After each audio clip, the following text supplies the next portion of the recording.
Tu attends de ton partenaire qu'il soit ton père. Et c'est pas parce que t'es trop exigeante ou que tu veux trop.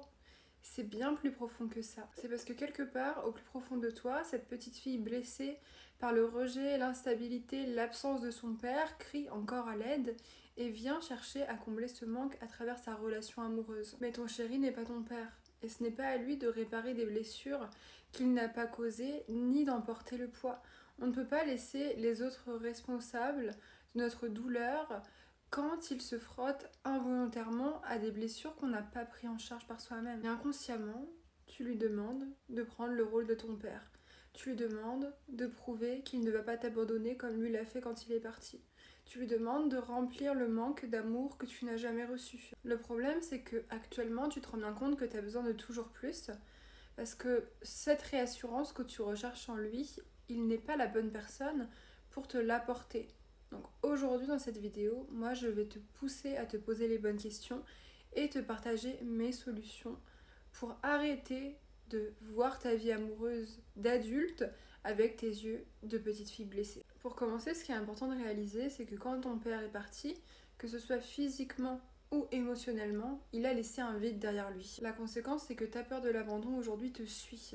Elle te suit dans tes relations, elle te pousse à être en permanence en mode alerte, en mode survie, et donc tu ne vis pas pleinement. Quand je parle d'abandon physique ou émotionnel, c'est bien pour marquer le fait que tu n'as pas besoin d'avoir vécu l'abandon au sens propre du terme pour l'avoir ressenti. Quand on est enfant et que sur le plan émotionnel, on manque de nourriture affective, que notre père par exemple n'a pas été présent pour nous dire je t'aime, pour nous montrer des signes d'affection, ça suffit pour créer un manque et ressentir cet abandon durant l'enfance, qui est le moment où on va façonner toute notre sécurité émotionnelle en fonction de nos parents et de l'amour qu'ils vont nous attribuer. Et ce vide qui est laissé, on va l'intégrer comme la croyance que je ne suis pas assez, je ne mérite pas l'amour.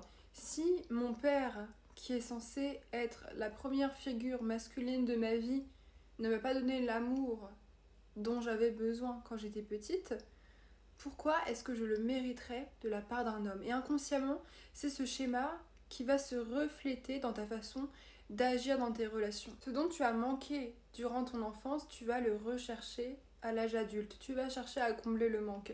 Si tu as manqué de validation, eh bien tu vas chercher à toujours être validé par les autres.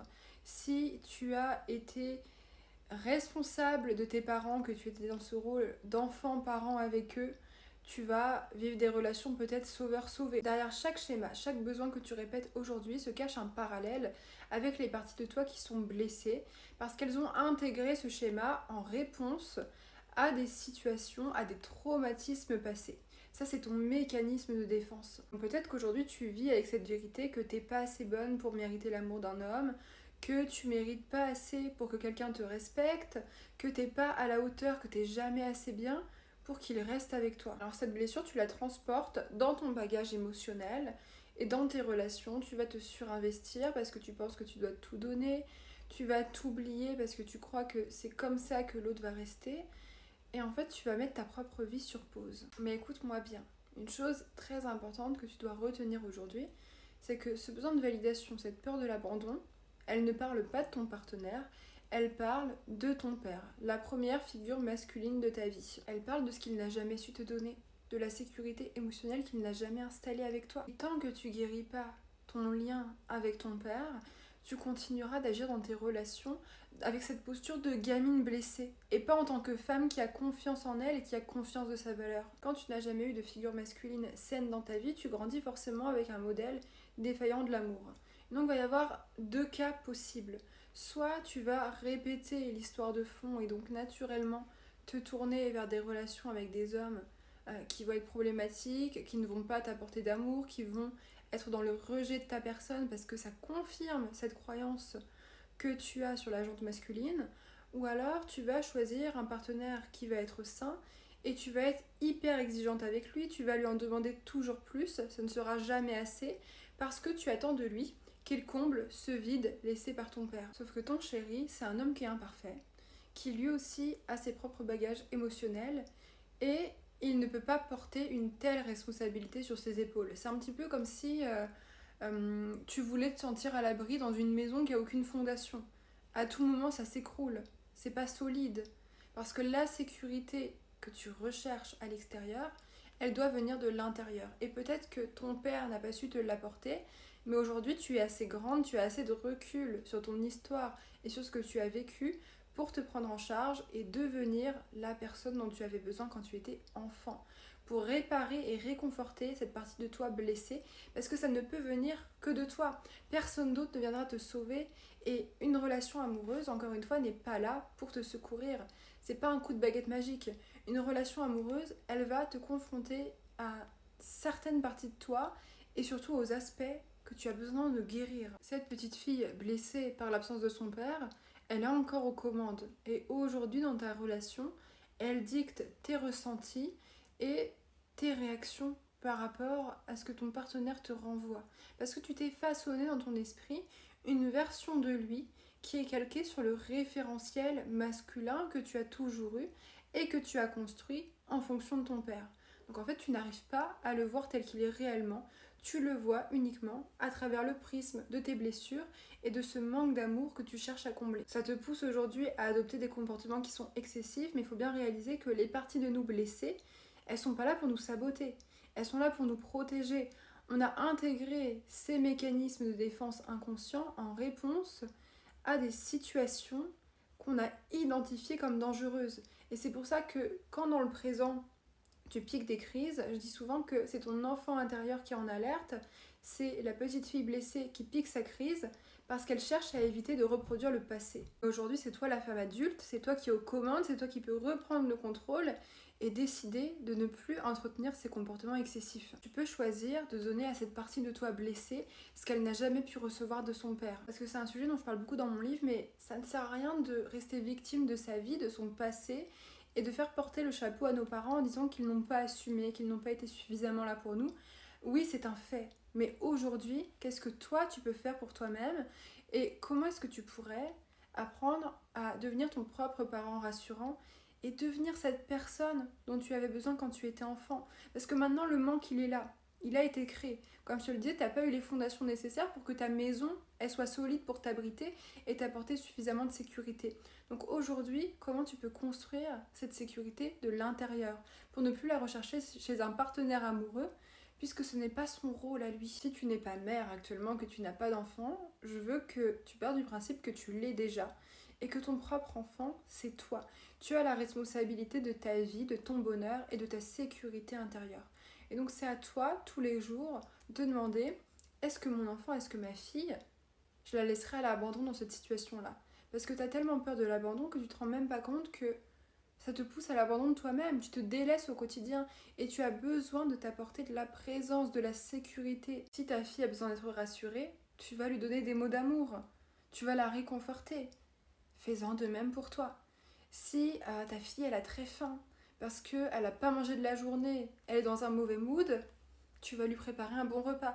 Fais pareil pour toi. Commence à te voir comme la personne qui est responsable de ta vie et de toutes les facettes blessées qui sommeillent en toi. Il y a notamment 3 aspects super importants dont ton enfant intérieur a besoin pour se réparer et pour que tu passes de ce stade de gamine blessée à femme confiante, en commençant par la présence, la sécurité et l'amour inconditionnel. La présence, c'est être là pour elle, écouter ses peurs, ses douleurs, sans les fuir ni les minimiser.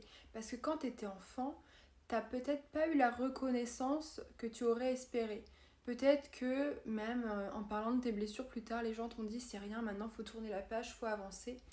Et tu ne t'es jamais sentie reconnue en tant que femme et petite fille, adolescente qui a souffert. Donc c'est à toi aujourd'hui de commencer à reconnaître ta souffrance pour réaliser que oui, tu as souffert, oui, c'était compliqué, non, tu méritais pas de vivre ça quand tu étais petite parce que tu étais trop jeune.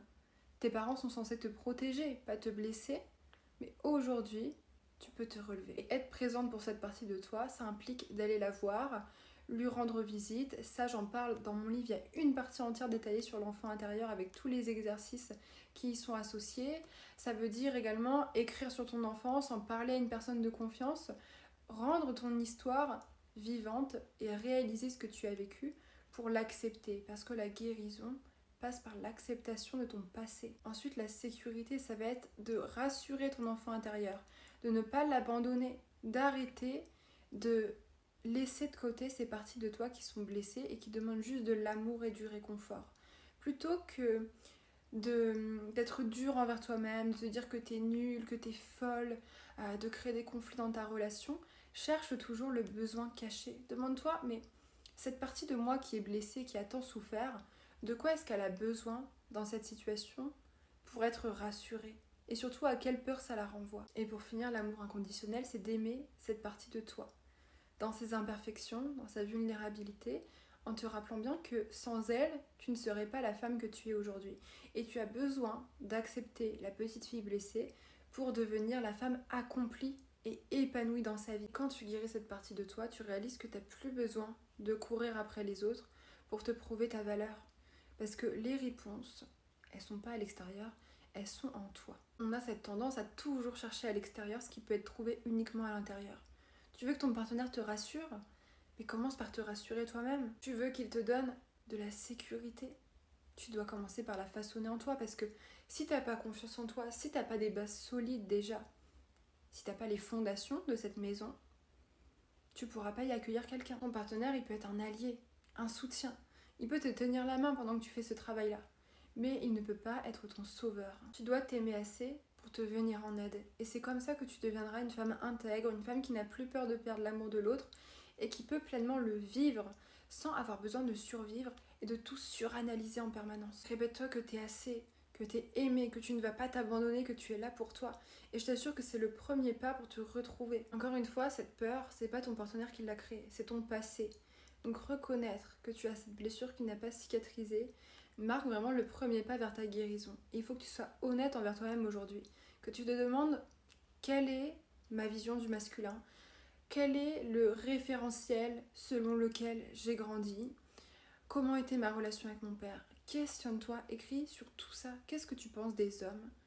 Quelle est ta vision par rapport à ça? Est-ce que tu penses que un homme est forcément ton adversaire, qu'il faut qu'il y ait ce rapport de force, qu'il va forcément t'abandonner, te trahir, te tromper? Quelles sont tes idées préconçues quand tu penses au masculin? Parce que guérir ton rapport au masculin, c'est commencer par guérir ton rapport à ton père, comme je te l'ai dit. Ce que tu peux faire de très symbolique, c'est d'écrire une lettre à ton père où tu vas exprimer tous tes regrets, toutes les fois où il n'a pas été là alors que tu en avais tant besoin, pour reconnaître la souffrance de cet enfant intérieur sans attendre que quelqu'un d'autre le fasse pour toi. Parce qu'elle le mérite, cette petite fille, aujourd'hui. Le but de cette lettre, c'est pas forcément de lui donner, mais d'écrire pour toi te libérer, pour toi te pardonner, et pour toi, aujourd'hui, t'autoriser à devenir la femme dont tu as besoin pour protéger cette petite fille, et toi t'épanouir pleinement dans ta vie de femme et dans ta vie amoureuse. Tu dois laisser ton partenaire à sa place d'homme, le laisser être un homme qui t'aime, mais un homme qui est imparfait, qui a lui aussi son bagage émotionnel et qui surtout n'a pas toutes les réponses. Quand tu laisses tomber là ces œillères que tu as, où tu vois dans ta relation, où tu vis ta relation comme une enfant blessée, tu te rends compte que l'autre il a son histoire et tu dois aussi l'accepter parce qu'il n'a pas toutes les réponses. Et aussi je tiens à te rappeler que bien sûr que quand un père est absent, ça laisse un vide qui semble insurmontable en toi, mais ça t'a aussi forgé des ressources très précieuses, des ressources intérieures que tu n'aurais pas pu développer sans ça. Tu as sûrement appris à compter sur toi-même, à développer une résilience incroyable, à être indépendante émotionnellement, et sans ça, tu n'aurais sûrement pas développé ces capacités-là. Attention, je suis pas en train de te dire que c'est positif d'avoir vécu l'abandon de ton père, mais simplement que cette absence t'a poussé à bâtir une vraie force intérieure basée sur des ressources que aujourd'hui personne ne pourra t'enlever parce que ça fait partie de toi. Ce manque a laissé des failles, mais il fait aussi de toi aujourd'hui la femme qui est capable de se transformer totalement pour devenir la figure de soutien et d'amour que tu as toujours voulu avoir.